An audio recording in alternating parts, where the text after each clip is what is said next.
People are telling me, like, oh, yeah, he just needs to learn that role. You don't have time to learn the role. You're in the Euros. Let's get it out of the way first. Obviously, we won the game 1-0, and that's the most important thing, especially when the other teams in our group have drawn. It's a chance to take pole position, and we did that. It was, first of all, it was great from Bellingham, like, because I was watching with my parents, and we both said this, actually, like, me and my dad, we was like,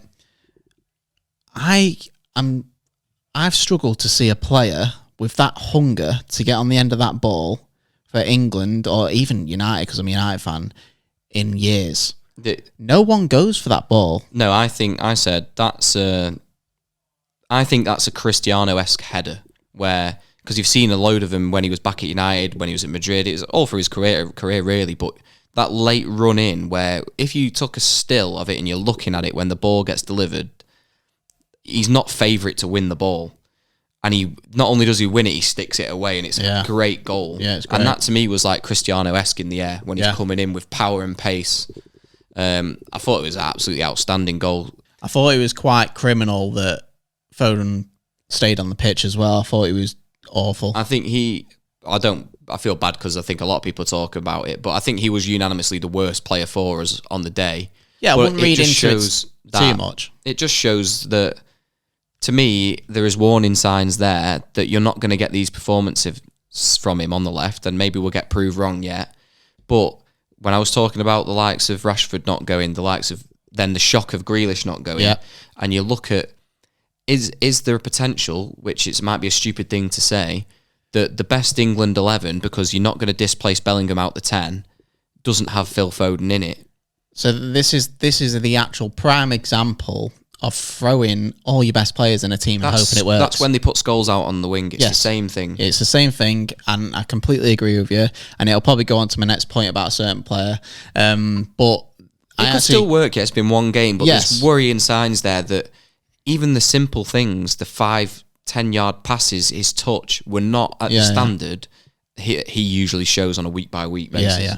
Like you say, it is a prime example of throwing all your best people in a team and it's not working out. I mean,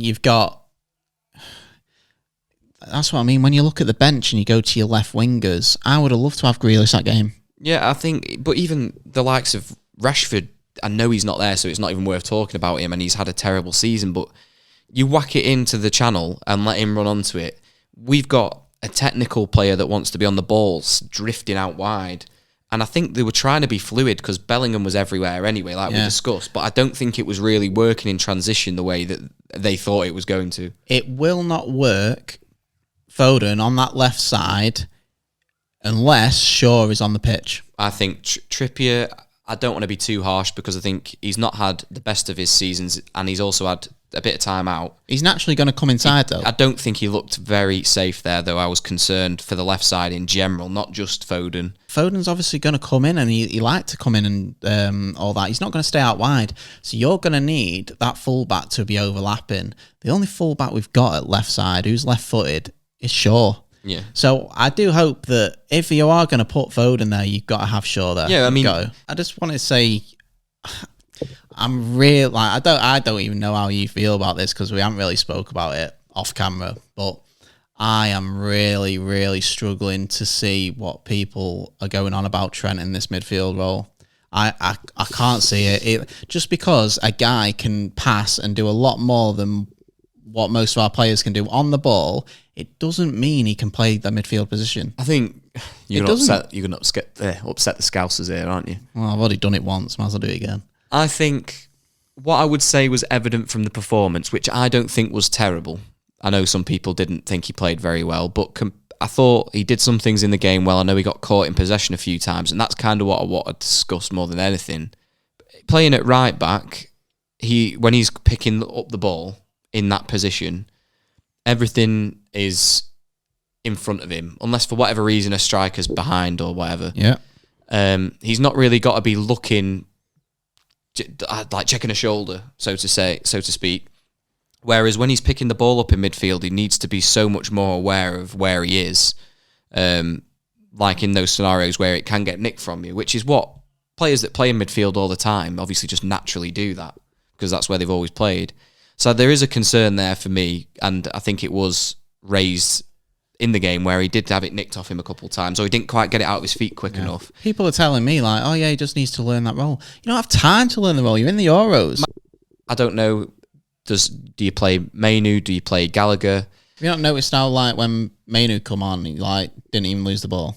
He didn't also have enough time to make an impact, though. No. And I think the only time you're going to see him start is if we win against Denmark on Thursday and we can go with a rotated 11 in the final group match. You might see the likes of Mainu get a start then. But I think he's taken Mainu for the end of the game where you need to have control. Yeah, because he is a very composed, tidy player. Yeah, and he keeps the ball. So yeah, the one that I just want to say on that Trent point, there's 3 things where I can possibly see what this is the only reason where people are saying Trent should be the midfielder, right?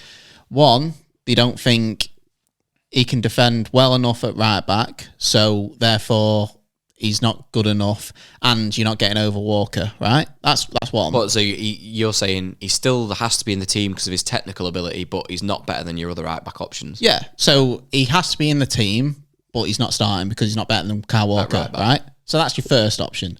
The second option is Gareth Southgate truly believes this guy's a midfielder, right? People do think that he's hardly played there. With his passing range, though, people do say it. Just because you can pass a ball, it's not a midfielder, is it? No, but I do think, like, I'll play devil's advocate, and I do believe, I know Liverpool fans really, really rate Trent, and I do believe he's a fantastic footballer, but I do think on the ball, technical ability, picking out a pass, he probably is one of the best, if not the best, in that squad. I do believe that. Yeah.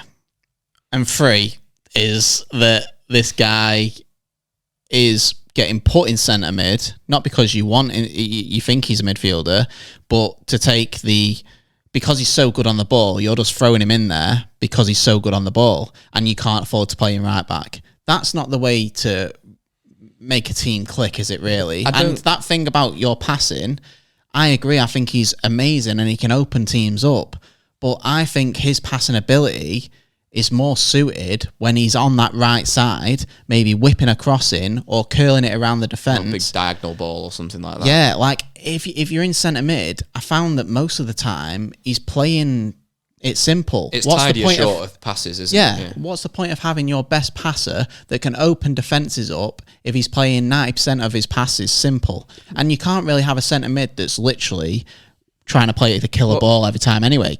So why don't you put him right back? And he's not better than Walker, so... About that midfield 3, if obviously you look at it in that game, was Bellingham, Trent, Rice. Then, to me, any option... Bellingham and Rice are a shoo-in. Yeah. For everybody. I'm almost 100% certain of that. But I don't think any of the options to be that third player stand out to me. Do you know where you look at Xavi, Iniesta, Busquets? Perfect. Right? And I know they're ridiculous talent, but you look at it and you go, perfect, won't swap anyone. Out of all of our options, I don't think any of them stand out as being the best option for me personally. I think there's the United bias there for me because I think Mainu has the potential to be that guy. I still think he's fantastic now. I think it unsettles the balance of the team having Trent in. I think having that, whoever you put there, whether realistically it's probably going to be Gallagher, Trent, or Mainu, and maybe you've even got Wharton as an outside shout. He is in the squad. I don't think any of them are the answer to our perfect midfield 3 because it doesn't exist at the moment. I actually think, because obviously Bellingham was everywhere on the pitch that day, I actually believe you could have Bellingham as a 2 with Rice and play Foden in the 10. Play Foden in the 10. Or even if you bring Palmer on and play Palmer in the 10. I would rather see them do that next game, which people might disagree with and say Bellingham has to play the 10. I would rather Bellingham was everywhere anyway. Exactly. I would rather see Bellingham play slightly deeper because he'll still get forward when we're in possession, Foden in the 10, and play Gordon or Eze on the left. Which they wouldn't be, as much as I actually rate them both, I would have had Grealish on the left or Rashford on the left, but none of them are in the question, so Gordon or Eze, I think. And I think I'd rather see that next game than the same front 3 again, with probably the same midfield or the midfield being changed by one person. Yeah. But he's probably looking at it like Bellingham's won the Champions League, his debut season at Madrid. He's in the front running for the Ballon d'Or alongside Vinicius and he's probably been a couple playing of others. Up the pitch, hasn't he? You have to play him in the 10. Yeah. And I get that, but maybe for a game it could be worth trying that other system. Yeah, because we know Foden is good enough. You never know, the balance could be really good if Bellingham drops. But yeah, and you're getting an actual more natural winger on the wing and getting that width back. To be fair, he'll still arrive in the box even as a 2. 100%. So, and he's still good enough to do that dogged work with Rice at the back. And we're seeing if Rice is going to sit on his own anyway, we probably don't need the 2 cover there. Yeah.